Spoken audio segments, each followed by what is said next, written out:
Hello, friend. Good morning, good afternoon, good night. I finished my workout and I thought we could have an impromptu conversation.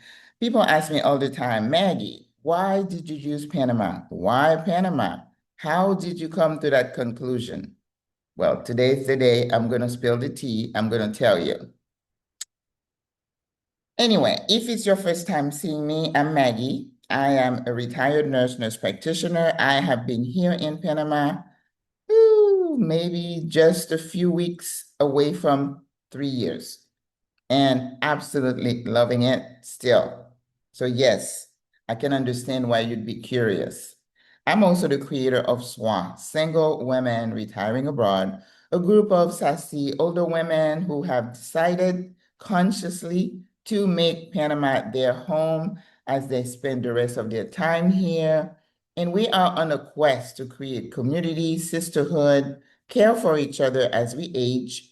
But as I always like to remind folks, my ultimate goal in creating SWRA for me when I got here in 2023 was to find a way to age, I don't want to say gracefully, but safely here, create a new model of aging, saying that yes, you can grow old outside of your country of origin if you create that model, a model that is sustainable and affordable, because affordability is big in that decision.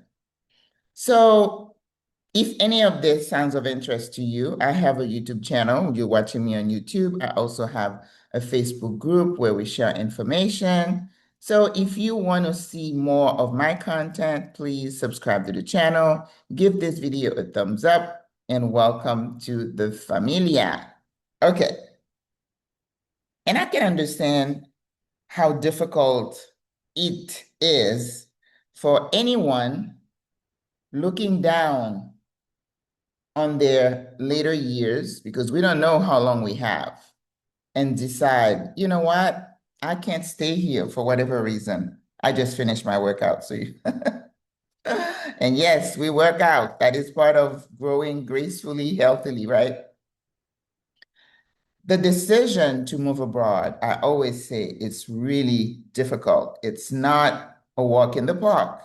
And if anybody tells you it is, they obviously have not gone through the exercise of deciding, preparing, executing. Oh, I like that. Deciding, preparing, and executing.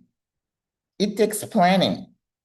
And that's why I caution people to not just pack up and go. And I hear that some folks have done it, and I have the utmost respect for you if you said, I packed up and left, and I came wherever, to Thailand, to Panama, to Ecuador, wherever, sight unseen. I personally, knowing me, being the planner that I am, that would not work for me. All right? But if you're able to do that, more power to you. All right, and you're here to listen to my story. Now, I have been a nurse for 43 years. I've worked in a lot of different specialties. And the last job that I had as a nurse practitioner was in psychiatry, mental health in long-term care facilities. So I was proficient with people with dementia, and, my career as a nurse practitioner wasn't long, but I was always aware of the impact of things like anything that's the disruption in how you think and you see things in life, how that can affect your quality of life and your daily living, right? I was in my early 60s, and the projected retirement age they kept moving the goalposts. It was like 65, then 66. And then my projected retirement age was going to be 67 and 8 months. And I think I'm close to that time now because I'm 67. Yeah, I'm close. I think probably March, it's going to be 67 and 8 months. But to tell you the truth, I always thought I would work to full retirement because I'm a workaholic. I thrive on multitasking, which is not really something to be proud of. But I have always had the thought in my head that, oh my God, retirement, what does that mean? You mean I stop working? I stop being productive? I would be so bored. Therefore, I'm going to work till the end because I cannot conceive not having to go to a job. And that changed, that mindset changed really quick because for like 13 years prior, I was a business owner. And I absolutely loved being my own boss, making my own decision, not having to depend, having the executive meeting with myself. That's what I used to call it. And I absolutely love that. And of course, that turned me more into a workaholic because if you don't have to, clock in and out, and then you always have projects, and I'm one of those, if I start something, I have to finish it. And it not no bueno, not a good thing. So in my early 60s, I started to kind of scout the landscape saying, okay, since you want to work till you're 65, I'm a planner. So what are you going to do? Can you start thinking about stuff you might want to do after you retire? And of course, I was a business owner. So I'm thinking of things that I could be doing in retirement because, as you know, we are living longer. 65 is 67, whatever it is. It's a number that the government has picked for me, but it in no way determines my level of productivity or what I'm able to do. We are living past 90, 100. We are vibrant. I feel like in our older years, we are even better than when we were younger.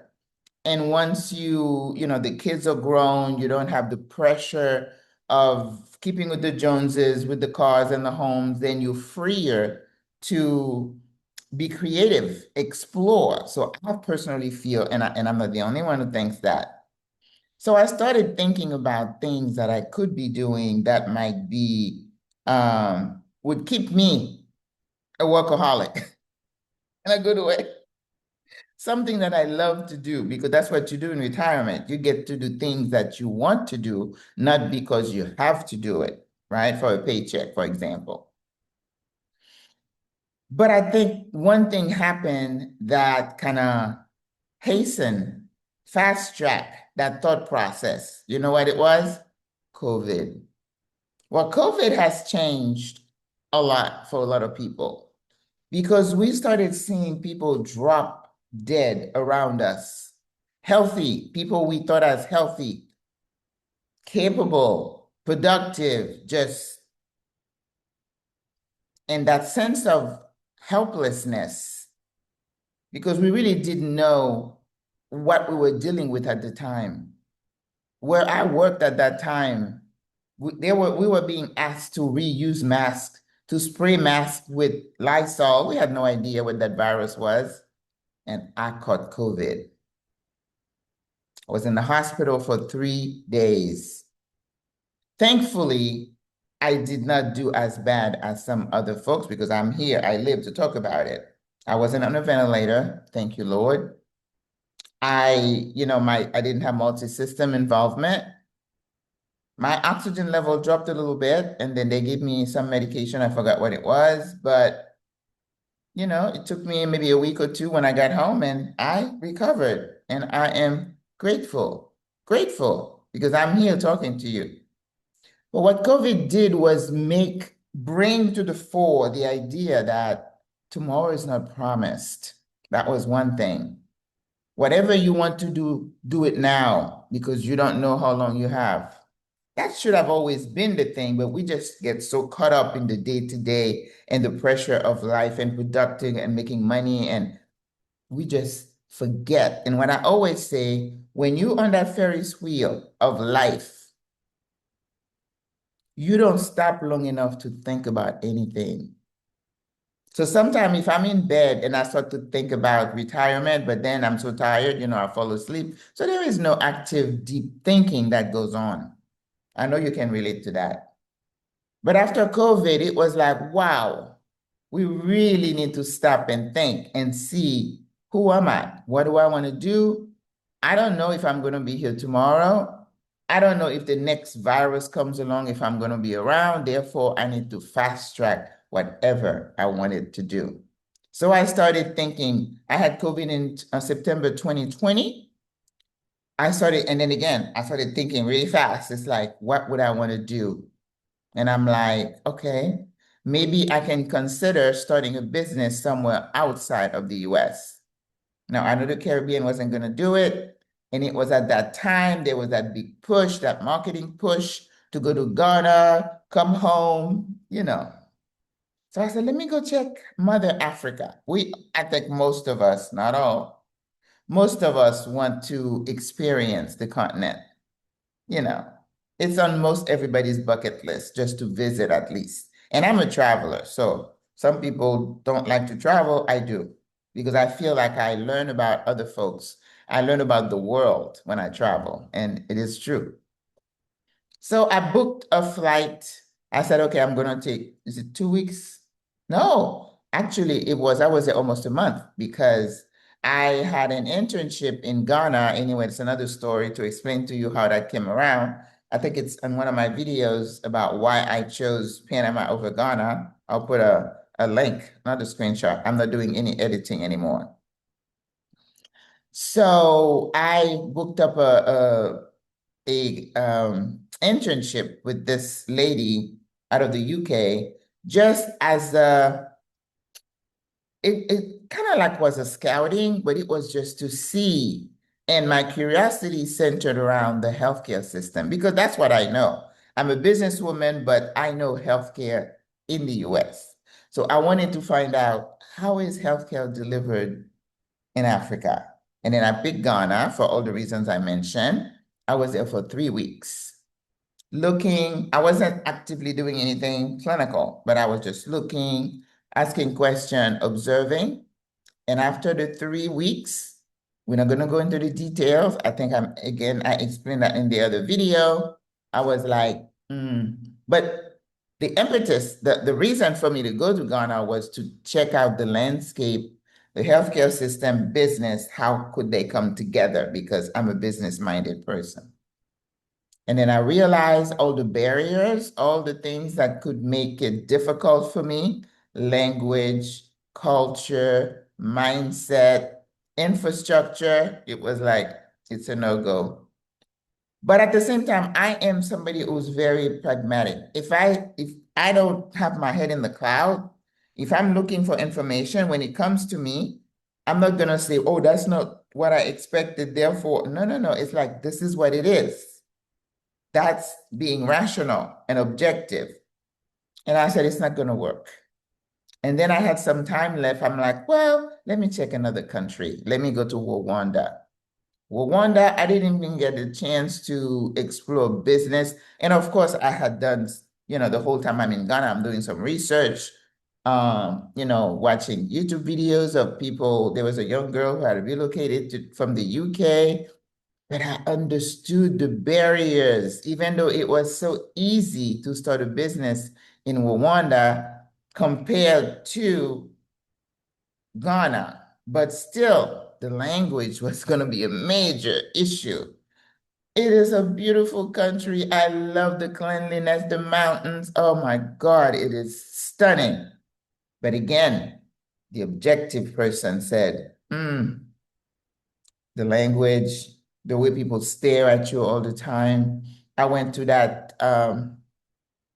to the museum, that genocide museum. I have no idea where the balloons come from. And my spirit said, no. But you know what? When I say know thyself, I'm not just saying that. For me, it is a really positive skill set. If I meet someone, my first impression, my spirit connects or it doesn't. And people would say, oh, but you could be wrong. Listen, I was a nurse for 43 years. That sense of intuition that tells you something is wrong with a patient, with all the vital signs being normal, and you're like, there's something about this patient. I don't know what it is. And in the next moment, they're coding. Listen, I do not take that for granted. I take people at face value. Now, I'm not going to judge you on the first visit, on the first contact. I usually say, well, let me confirm, let me see that. And I can tell you 99.99% of the time, that first, what is it, intuition or whatever that you had with that person comes to fruition every time. So do not dismiss that. And for me, that's important. So it was like, nope, Ghana is a no, Rwanda is a no. I did not have time to go to another country, but I know my brother had gone to Senegal. My sister-in-law, she went to another Togo, I think, where they speak French. I speak French. Yes, I did not have time and money, resources to do all that because traveling within the continent of Africa is expensive, if you didn't know that. So I came back.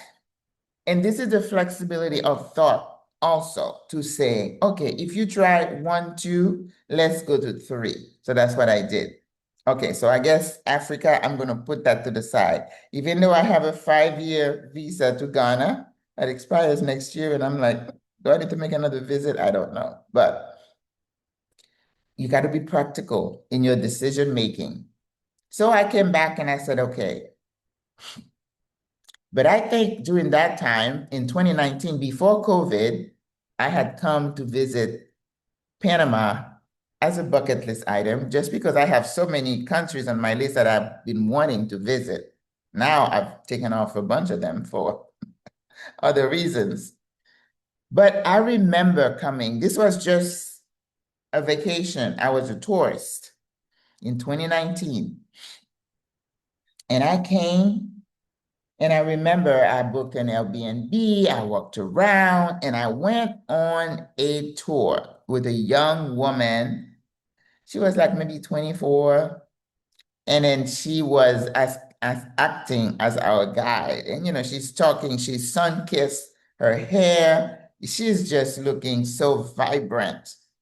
And during the conversation with our group, it was a smaller, group of visitors. It wasn't like a big group. I think it was like 4 or 5 of us. So there was our conversation, where are you from? What's your story? So she was telling us that her parents were Panamanian and they immigrated to the US, like a lot of people do. And she was educated in the US, but she said as soon as she finished college, she's like, I am going back home. I am not staying. And well, she had the foresight before we saw what's going on now, but she was like, this is not the place for me. I'm going back. So she gave up, what people would think of opportunities, money, a job that probably going to try to kill you because they overwork you. She's like, I don't want that life. I give it up. And then she said, I'm doing this. I am happy. I don't need a bunch of money. And she has some relatives here. And I was like, well, this is nice to see a 20-year-old have the foresight to say, I reject this lifestyle that's going to enslave me in a 40-year contract where I'm going to work myself to the bone to retire on like 60% of what I'm worth, maybe less. I was like, I admire that. And then she took us on a tour, and I believe it was Monkey Island. So we got on the boat. They were feeding the monkey, and you know how that is like Gatun Lake, just very calm, the waters. And then I hear the bird chirping, and then the monkeys are in the tree, the kids trying to feed it some bananas. And I remember, I'm not trying to feed the monkey or anything like that.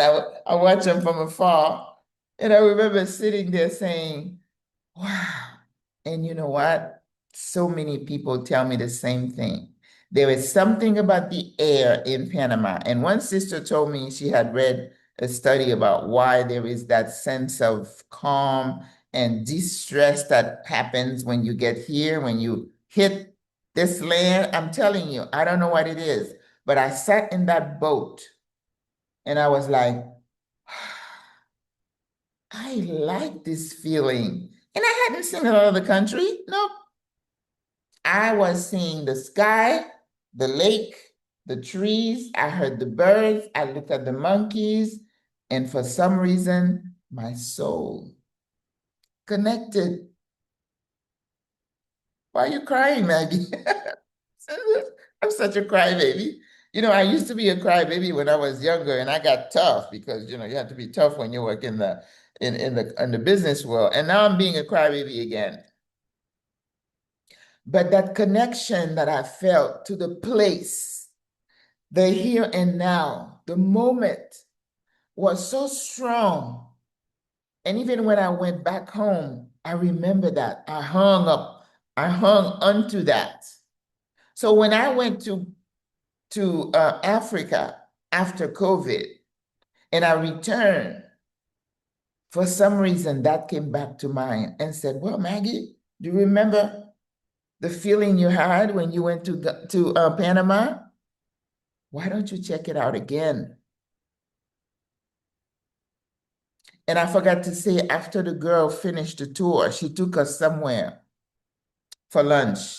I don't remember what I bought. It wasn't anything fancy, but I remember, I love smoothies and I asked for a smoothie and I watched the gentleman in the back of the counter cut off a pineapple, cut off a papaya. And I'm like, you mean you're not going to get some frozen pieces from a bag? And you are using fresh coconut, fresh papaya, sold. That was fact number 2.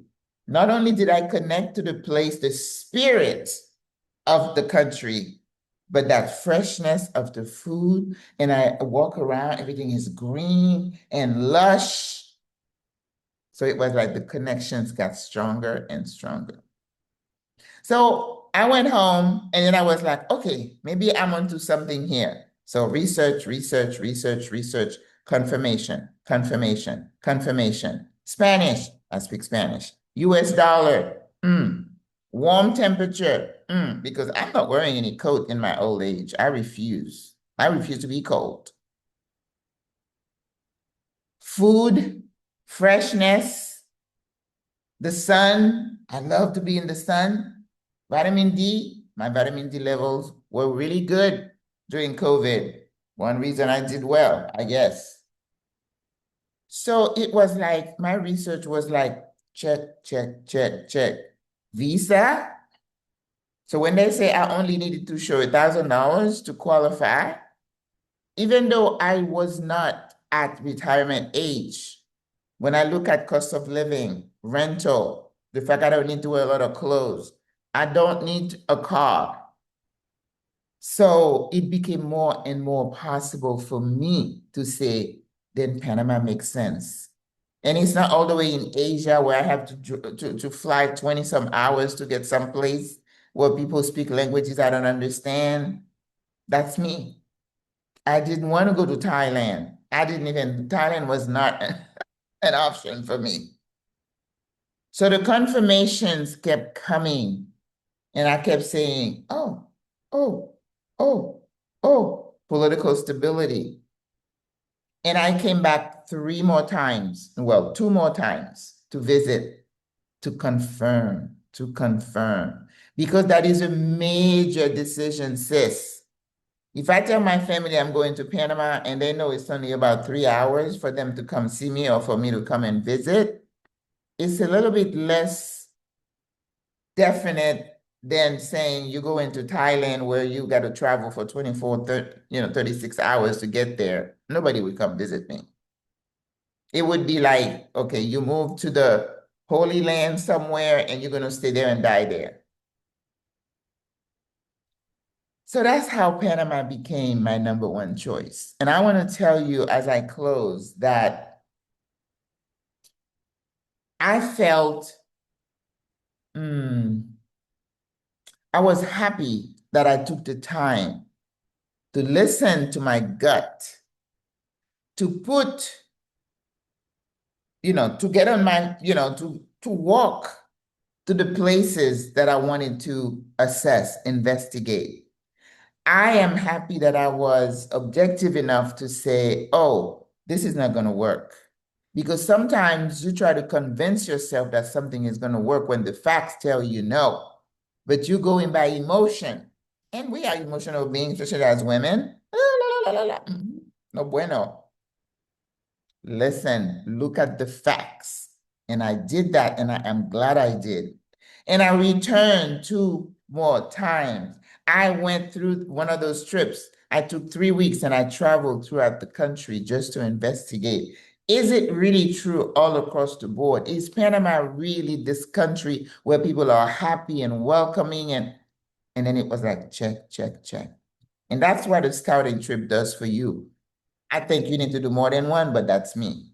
I also did a video saying that based on what's happening in the States right now, you, or if your finances are not where they need it to be, you may not be able to do more than one scouting trip. But I was in a position I could, and I'm glad I did.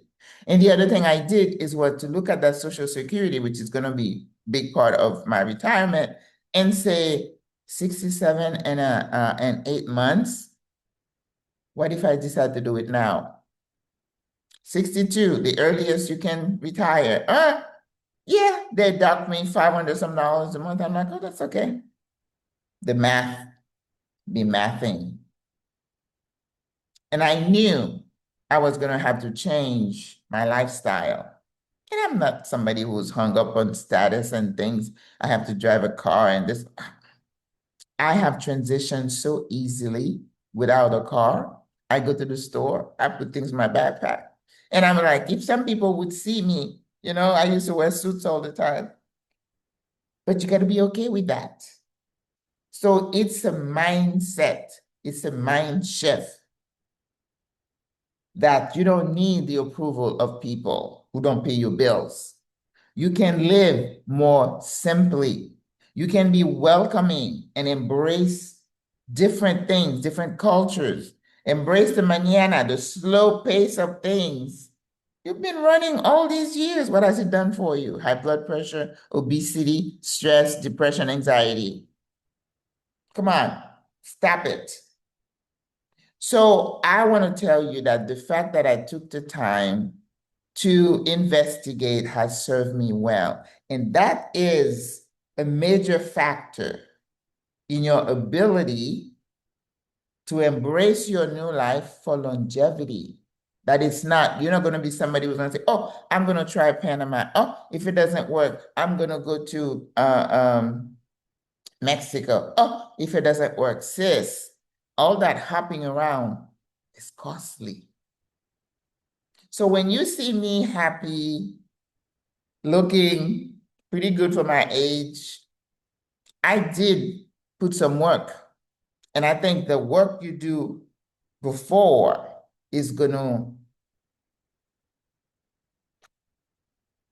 facilitate your success afterwards. So even to this day, even with the threats of things happening around, even watching people from Kenya and other people, Portugal, I'm not tempted to go anywhere. I'm like, I did my homework, my soul connected. Don't forget that. For me, that is huge. When I was in Ghana, I did not feel my soul connected to the place. Rwanda, even less. I haven't been to Portugal or Mexico, but for today, Panama is still #1 in my heart. And I listen to my heart. I listen to my soul. God created you as a spiritual being. You need to get deep into it and not just be floating around with every little wind that goes. It's like, oh, let's go here. Oh, let's go there. I am planted. We don't get to be this old not to have wisdom. Wisdom living. This could be a wisdom living video. You live with wisdom. Don't follow the crowd. Do what is best for you. But understand it's not going to be peaches and cream. You're going to have some days where I don't think I've ever had a day where I question why I came. I heard a sister yesterday that sometimes people ask, they say, what am I doing here? Well, if I wasn't here, I'd be somewhere else. But the decision to leave was firm. I don't question that, right? Challenges, some. but nothing major that would make me say, oh, I wish I hadn't. No, I'm sorry to tell you that. I don't have that to tell you so you could click and get views. You know, people react to all these dramatic titles where people are like, oh, let's see what's happening. Oh, you know what? If I said I'm leaving Panama right now, I bet you that video would get a lot of views. Yes, because people like gossip. They want to hear your demise. They want the nitty gritty. Oh my God, what happened to her? Oh, I saw that coming. Yeah. Yeah. No, no bueno. Sorry, not sorry. But anyway, I thought I would share that with you because people are always asking me, why did you choose Panama? How did you come to decide on Panama? It was a spiritual experience, sis, also based on facts and factors that made my decision easier. What Panama has that other countries do not have for me, moi. I don't like glitzy and all that. I'm not turned on by that. I love kindness. I like a peaceful, tranquil life. Tranquilo. Sign me up. Tranquilo. That's me. Staying in my house, minding my own business. I'm not out there knowing everything that's happening. I see stuff happening, on social media, people calling each other out, and I'm like, oof. You're not going to find me out there like that. People being blacklisted, but I'm not in circles, so you don't have an opportunity to blacklist me because I stay in my lane. And then people are like, why don't you go? I don't have to answer you. I am me. I live my life the way I see fit without apologies. So now you know my story, why I came and how I made the decision to be here. So until the government here tells me we're going to kick you out, I'm going to be here. Okay? Because I'm trying to build something here. And you do not keep going from one thing to the other when you're trying to build something. No, you stay planted. You stay planted, and I am planted. I plan to be planted. So thank you for listening. I hope you enjoyed this video. And like I said, my next videos then are going to be very one-on-one. I have some other things that I want to do, showing you different areas. Yeah, I might be talking to some people. I want to thank the members who work out with me on Monday, Wednesday, and Friday. My SWRA sisters, SWRA goes through the pruning. Some sisters decide this is not for me, and it's all good, sis. We're all in love, all in love. We just want to find a place where we're going to grow all safely and affordably. That's what I'm trying to do. So I thank God for 2025. I thank God for you, those who watch me. I thank God for my family, those who cook with me on Sundays. I love you guys. I love you guys. Thank you for watching. Au revoir. À la prochaine. Bye.